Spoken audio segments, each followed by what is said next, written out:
ఇక డీటెయిల్స్ చూస్తే specialist medical క్యాంపులో అందించే వైద్య సేవలను ప్రజలు సద్వినియోగం చేసుకోవాలని జిల్లా కలెక్టర్ రాజర్షి షా తెలిపారు.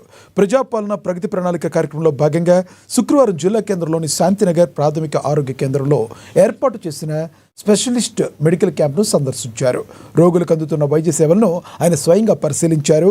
చికిత్స వివరాలపై ఆరా తీసి వైద్యులకు పలు సూచనలు జారీ చేశారు. జిల్లాలోని వివిధ ప్రాథమిక ఆరోగ్య కేంద్రాల్లో ఇటువంటి స్పెషలిస్ట్ క్యాంపులు నిర్వహిస్తున్నామని, దీని ద్వారా గ్రామీణ పట్టణ ప్రాంత ప్రజలకు నిపుణులైన వైద్యులతో సేవలు అందుతున్నాయని తెలిపారు. ముఖ్యంగా క్యాంపుల్లో గుర్తించిన రిఫరల్ కేసులపై ప్రత్యేక దృష్టి సారించాలని వైద్యులకు సూచించారు. దంతన్పల్లి పిహెచ్సిలో గుర్తించిన 10 మంది కంటి వ్యాధిగ్రస్తుల్లో 5 మందికి రిమ్స్ ఆసుపత్రిలో విజయవంతంగా ఆపరేషన్లు చేయించినట్లుగా గుర్తు చేశారు. నేటి క్యాంపులో కూడా పీడియాట్రిక్ కార్డియాలజీ సమస్యలతో బాధపడుతున్న వారిని గుర్తించి మెరుగైన చికిత్స కోసం రిమ్స్కు రిఫర్ చేయాలని ఆదేశించారు.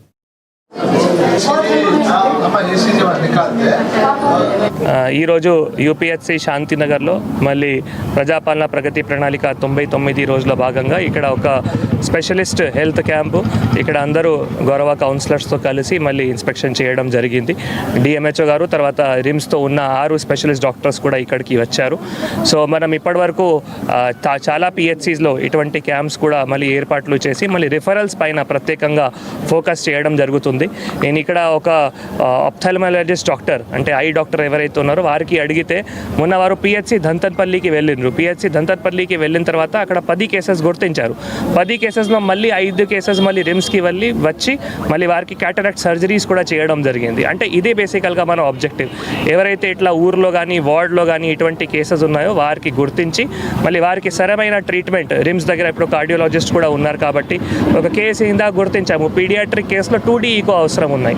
సో అటువంటి ప్రత్యేకంగా కేసెస్కి గుర్తించి మళ్ళీ వారికి రిమ్స్లో రిఫరల్ ట్రీట్మెంట్ పూర్తిగా చేయాలి. దానికి మళ్ళీ ఈరోజు వారందరికీ కూడా సజెషన్స్ కూడా ఇవ్వడం జరిగింది. అందరూ కౌన్సిలర్స్ కూడా ఈరోజు ఈ వార్డులో ఈ యూపీహెచ్సికి సందర్భంగా ఒక 4-5 కౌన్సిలర్స్ కూడా మాతో పాటు పాల్గొన్నారు.